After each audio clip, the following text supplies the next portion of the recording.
aspirator is a device that removes gases from closed containers. This aspirator is removing iodine vapor from a filter flask.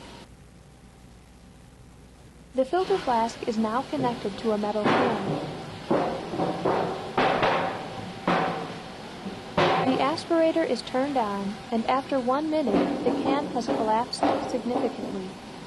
Once air has been removed from inside the can, atmospheric pressure crushes the can and eventually squeezes it into a very much smaller volume than at the beginning.